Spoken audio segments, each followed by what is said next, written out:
हाय दोस्तों, स्वागत है आपके अपने चैनल जी के बायोलॉजी में दोस्तों। और साथ साथ में हमारे आज की वीडियो में भी आपका बहुत बहुत स्वागत है दोस्तों। हम ज्वालामुखी पढ़ रहे थे, उसमें से ज्वालामुखी का पार्ट 1, पार्ट 2, पार्ट 3 हो चुका था। आज ज्वालामुखी का पार्ट 4 है दोस्तों।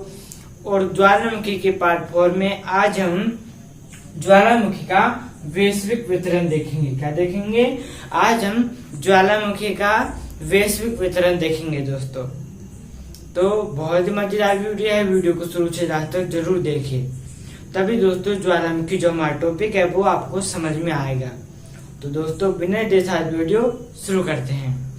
दोस्तों ज्वालामुखी का जो वैश्विक वितरण है उसको 3 भागों में बांटा गया है।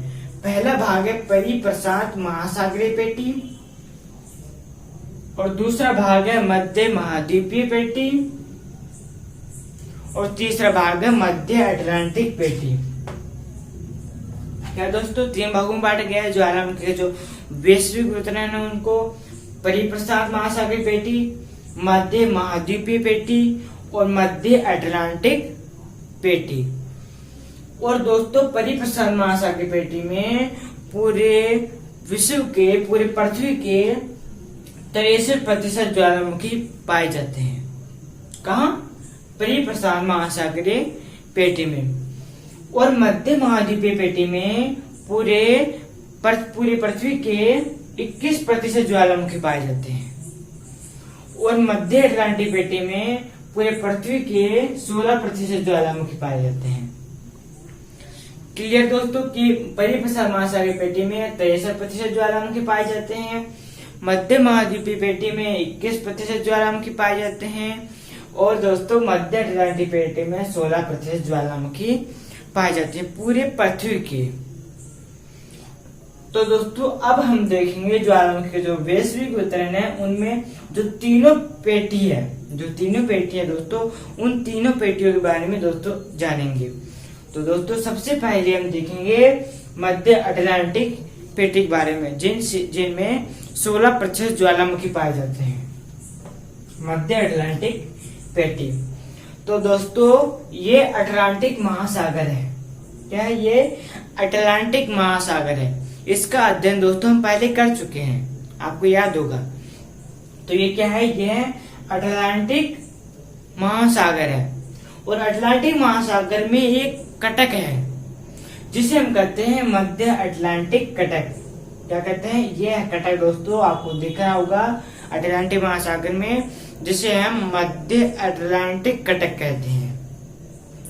तो जो मध्य अटलांटिक कटक है उसके सहारे दोस्तों ज्वालामुखी का निर्माण होता है। जो कटक है दोस्तों उसके सहारे दोस्तों ज्वालामुखी का निर्माण होता है।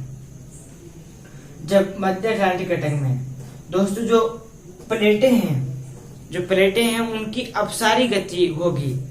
जो प्लेटें हैं दो प्लेटें हैं, जब उनकी अपसारी गति होगी तो वह अलग होगी, मतलब कि अलग होगी, तो दोनों अलग होगी। तो उससे जब यह दरार, जब दो प्लेटें हैं उनकी अपसारी गति होगी तो जो दरार है वहां से ज्वालामुखी का निर्माण होगा, मतलब कि ज्वालामुखी का उद्गम होगा। तो ज्वालामुखी का निर्माण होगा, है ना। तो अब हम देखते हैं दोस्तों मध्य अटलांटिक पेटी में कौन कौन से ज्वालामुखी पाए जाते हैं।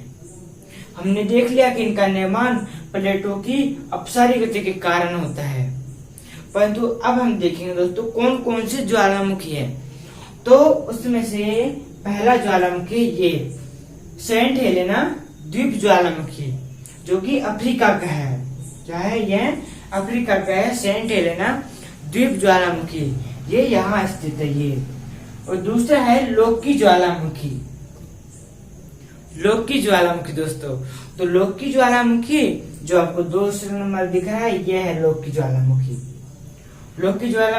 आइसलैंड का है। क्या है? लोकी ज्वालामुखी दोस्तों आइसलैंड का ज्वालामुखी लोकी ज्वालामुखी दोस्तों, जो कि ये यहाँ स्थित है। तीसरा हेकला ज्वालामुखी लोकी ज्वालामुखी के ऊपर है। ये हेकला ज्वालामुखी यह भी आइसलैंड का है। क्या है? यह भी जो हेक्ला ज्वालामुखी है और जो लोकी ज्वालामुखी, ये दोनों ज्वालामुखी आइसलैंड के हैं। अब चौथा ज्वालामुखी है कहला ज्वालामुखी। कहला ज्वालामुखी, तो ये आपको 4 नंबर देखा है दोस्तों, ये है कहला ज्वालामुखी। ये कहला ज्वालामुखी यूएसए का है। किसका है? जो कहला ज्वालामुखी है ये यहाँ यह यूएसए का है दोस्तों। 5वां है शेल्फा ज्वालामुखी। क्या?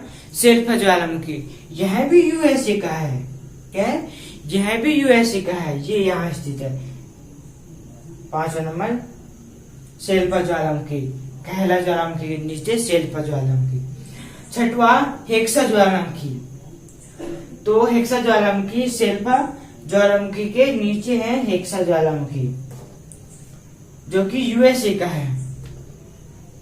कहला ज्वालामुखी, शेल्फा ज्वालामुखी और हेक्सा ज्वालामुखी, ये तीनों ज्वालामुखी यूएसए के हैं। और ये तीनों, ये 4, 5, 6, ये तीनों पास पास में है। अब 7वां ज्वालामुखी है टफना ज्वालामुखी। कौन सा? टफना ज्वालामुखी। तो टफना ज्वालामुखी मैक्सिको का है। क्या? टफना ज्वालामुखी दोस्तों मैक्सिको का है। ये यहाँ स्थित मैक्सिको का टफना ज्वालामुखी। तो आपको पता चल गया कि मध्य अटलांटिक प्लेट में कौन कौन से ज्वालामुखी पाए जाते हैं। सेंट हेलेना द्वीप ज्वालामुखी, लोकी ज्वालामुखी, हेक्ला ज्वालामुखी, कहला ज्वालामुखी, शेल्फा ज्वालामुखी, हेक्सा ज्वालामुखी, टफना ज्वालामुखी, ये सभी ज्वालामुखी दोस्तों मध्य अटलांटिक पेटी में पाए जाते हैं। मतलब मध्य अटलांटिक पेटी के हैं ज्वालामुखी है। तो आपको समझ में आ गया, मध्य अटलांटिक पेटी में 16% ज्वालामुखी पाए जाते हैं और 16% में ये सभी ज्वालामुखी पाए जाते हैं। तो हमने देख लिया मध्य अटलांटिक पेटी के बारे में और मध्य अटलांटिक पेटी में कौन कौन से ज्वालामुखी का निर्माण हुआ है। तो अब हम देखते हैं मध्य महाद्वीपीय पेटी। अब दोस्तों हम मध्य महाद्वीपीय पेटी के बारे में भी देख लेते हैं, जो कि मध्य अटलांटिक पेटी में 21% ज्वालामुखी पाए जाते हैं। आगे है दोस्तों मध्य महाद्वीपीय पेटी। तो दोस्तों मध्य महाद्वीपीय पेटी में 21% ज्वालामुखी पाए जाते हैं। कितने प्रतिशत? पूरे पृथ्वी के 21% ज्वालामुखी दोस्तों मध्य महाद्वीपीय पेटी में पाई जाती हैं। तो अब देखते हैं मध्य महाद्वीपीय पेटी होती क्या है, कहाँ है मध्य महाद्वीपीय पेटी। तो ये है यहाँ केप वर्दे द्वीप। ये केप वर्दे द्वीप है और ये भूमध्य सागर है, ये भारत है ना। तो केप वर्दे द्वीप से होते हुए ये भूमध्य सागर से होते हुए भारत से होते हुए यहाँ तक ये पूरी जो ये श्रृंखला है, मतलब जो पेटी है दोस्तों, वह कहलाती है मध्य महाद्वीपीय पेटी। केप वर्दे द्वीप से लेकर भूमध्य सागर, ये है भूमध्य सागर होते हुए भारत है, भारत से होते हुए यहाँ तक ये पूरा दोस्तों क्या कहलाती है, ये पूरी कहलाती है मध्य महाद्वीपीय पेटी। तो हमने देख लिया मध्य महाद्वीपीय पेटी ये है। अब हम देखते हैं दोस्तों मध्य महाद्वीपीय पेटी में कौन कौन से ज्वालामुखी है। 21% ज्वालामुखी है पूरे पृथ्वी के, परंतु उनमें से कौन कौन से हैं। तो हमारा उनमें से पहला है स्ट्रोम्बोली ज्वालामुखी। क्या? स्ट्रोम्बोली ज्वालामुखी। तो हम यहाँ से शुरू करते हैं। तो पहला आता है हमारा ये स्ट्रोम्बोली ज्वालामुखी। ये 1 नंबर दिख रहा है आपको, ये है ना। तो वह है स्ट्रोम्बोली ज्वालामुखी। अब हमारा दूसरा है वोल्केनो ज्वालामुखी। तो अब स्ट्रोम्बोली ज्वालामुखी के आगे चलते ही 2 नंबर का जो दिख रहा है आपको वह है वोल्केनो ज्वालामुखी, है ना। तो अब तीसरा है वेसुवियस ज्वालामुखी। अब वोल्केनो ज्वालामुखी के आगे चलते ही दोस्तों ये आता है वेसुवियस ज्वालामुखी। कौन सी ज्वालामुखी? वेसुवियस ज्वालामुखी। अब चौथा है एटना ज्वालामुखी। अब वेसुवियस ज्वालामुखी के आगे चलते ये है यहाँ एटना ज्वालामुखी। कौन सी ज्वालामुखी? एटना ज्वालामुखी, जो कि मध्य महाद्वीपीय पेटी का ही भाग है। ये सभी मध्य महाद्वीपीय पेटी के ही भाग है। अब 5वां है कोहे सुल्तान ज्वालामुखी, कोहे सुल्तान ज्वालामुखी। तो अब एटन ज्वालामुखी के आगे चलते ये है यहाँ कोहे सुल्तान ज्वालामुखी। 5 नंबर जो आपको दिख रहा है ये है कोहे सुल्तान ज्वालामुखी। छठवा है देमबंद ज्वालामुखी, देमबंद ज्वालामुखी। तो कोहे सुल्तान ज्वालामुखी के आगे यह है देमबंद ज्वालामुखी। अब सातवां है पोपा द्वीप ज्वालामुखी, पोपा द्वीप ज्वालामुखी 7वें नंबर पर। तो ये म्यांमार में है, ये भारत से होते हुए यहाँ जा रही है और ये म्यांमार में जो ये 7 नंबर दिख रहा है वह है पोपा द्वीप ज्वालामुखी। ये द्वीप ज्वालामुखी है, पोपा द्वीप ज्वालामुखी है ना दोस्तों। अब 8वां है नारकोंडम द्वीप ज्वालामुखी। कौन सा? नारकोंडम द्वीप ज्वालामुखी। तो ये भारत के पूर्व में है, ये है यहाँ 8 नंबर का है नारकोंडम द्वीप ज्वालामुखी। समझ में आ गया। और ये पूरा है दोस्तों, यह पूरा इंडोनेशिया है, ये पूरा इंडोनेशिया है। तो इंडोनेशिया में पाया जाता है क्राकाताओ ज्वालामुखी। कौन सा? क्राकाताओ ज्वालामुखी। दूसरा सेमबंग ज्वालामुखी और तीसरा सेमेरू ज्वालामुखी। ये सभी क्राकाताओ, सेमबंग और सेमेरू ज्वालामुखी, ये तीनों ज्वालामुखी इंडोनेशिया के प्रमुख ज्वालामुखी। ये इंडोनेशिया यहाँ की प्रमुख ज्वालामुखी, ये तीनों ज्वालामुखी है। तो आपको समझ में आ गया होगा दोस्तों कि मध्य महाद्वीपीय पेटी में कौन कौन से ज्वालामुखी है। स्ट्रोम्बोली ज्वालामुखी, वोल्केनो, वेसुवियस, एटना, कोहे सुल्तान, देमबंद, पोपा द्वीप ज्वालामुखी, नारकोंडम द्वीप ज्वालामुखी। ये सभी ज्वालामुखी और ये सभी ज्वालामुखी मध्य महाद्वीपीय पेटी में ही आते हैं, या हम कह सकते हैं मध्य महाद्वीपीय पेटी की भाग है दोस्तों। तो हमने देख ली है दोस्तों मध्य अटलांटिक पेटी और मध्य महाद्वीपीय पेटी। तो अब हमारी बाकी है परिप्रशांत महासागरीय पेटी, जिसमें 63% ज्वालामुखी पाए जाते हैं, सर्वाधिक ज्वालामुखी। उससे कम मध्य महाद्वीपीय पेटी में, उससे कम मध्य अटलांटिक पेटी में। तो अब हम देख लेते हैं परिप्रशांत महासागरीय पेटी। आगे हैं दोस्तों परिप्रशांत महासागरीय पेटी। क्या? परिप्रशांत महासागरीय पेटी। दोस्तों परिप्रशांत महासागरीय पेटी में पूरे विश्व के 63% भूकंप 63% ज्वालामुखी पाए जाते हैं। तो यह है प्रशांत महासागर दोस्तों, आपको अच्छे से दिख रहा है ना। यह है प्रशांत महासागर और परिप्रशांत महासागरीय पेटी 63% भूकंप आते हैं और यह प्रशांत महासागर है। और प्रशांत महासागर के चारों ओर जो ये हरा दिख रहा है दोस्तों आपको, यह है घोड़े की नाल का आकार का, घोड़े की नाल के आकार की दोस्तों ये आकृति दिख रही है आपको, वह कहलाती है परिप्रशांत महासागरीय पेटी, जो कि प्रशांत महासागर के चारों ओर है, घोड़े के नाल के आकार की ना। तो उसे हम क्या कहते हैं? उसे यह परिप्रशांत महासागरीय पेटी कहते हैं। तो परिप्रशांत महासागरीय पेटी में दोस्तों पूरे विश्व के 63% ज्वालामुखी पाए जाते हैं, सर्वाधिक ज्वालामुखी। तो अब इसका कारण क्या है? तो अब कारण भी देख लेते हैं दोस्तों। हमने देखा था कि 2 प्लेटें, एक भारी प्लेट और एक हल्की प्लेट में जब अभिसारी गति होगी, क्या होगी? जब अभिसारी गति होगी तो दोस्तों जो भारी प्लेट है यह नीचे की ओर चली जाएगी और जो हल्की प्लेट है यह ऊपर की ओर चली जाएगी।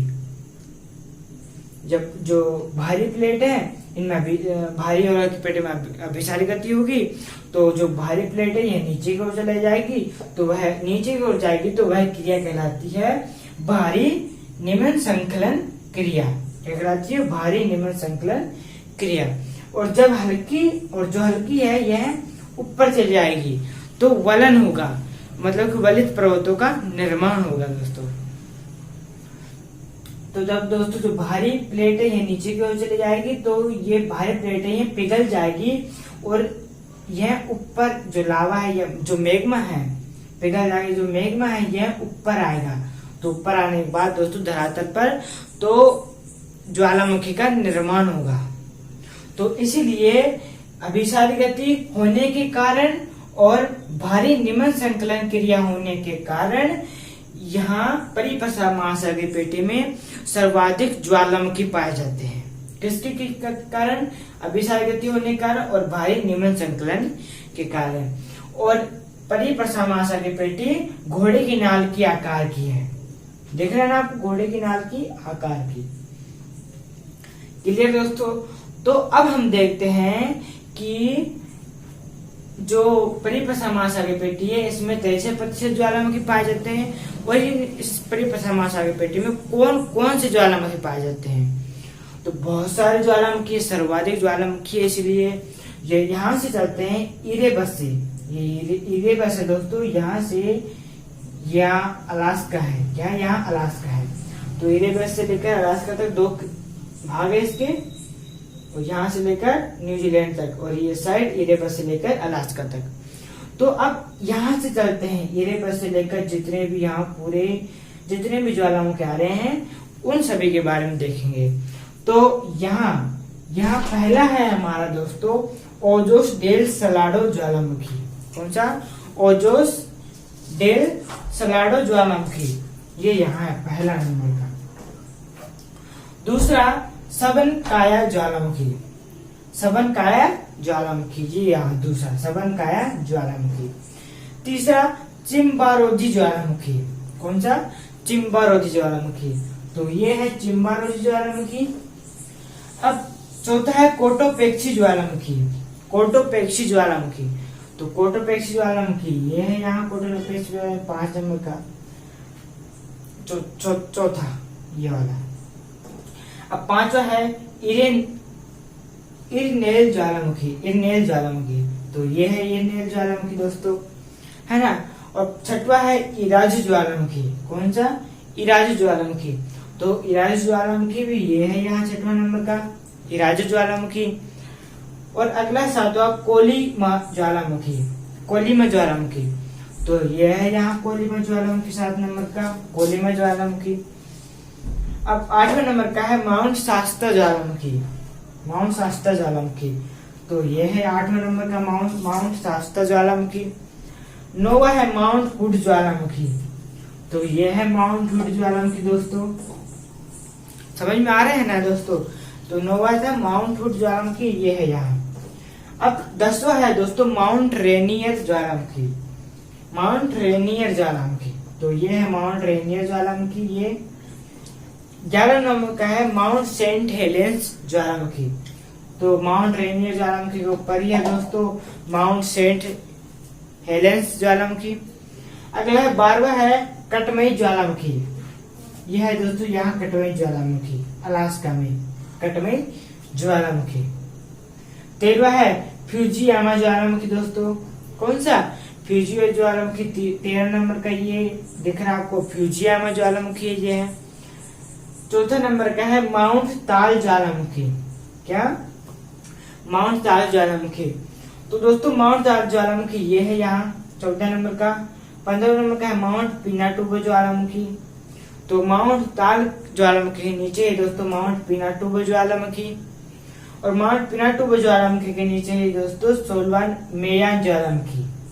मेयान ज्वालामुखी, माउंट ताल ज्वालामुखी, माउंट पिनाटुबो ज्वालामुखी और मेयान ज्वालामुखी, ये तीनों ज्वालामुखी फिलीपींस द्वीप समूह में। कहाँ है? फिलीपींस द्वीप समूह में दोस्तों ये तीनों ज्वालामुखी। 17वां नंबर का है माउंट लेमिगटन ज्वालामुखी। लेमिगटन ज्वालामुखी 17वां नंबर का, जो कि पापुआ न्यू गिनी में है। कहाँ है? पापुआ न्यू गिनी में है माउंट लेमिगटन ज्वालामुखी, ये यहाँ।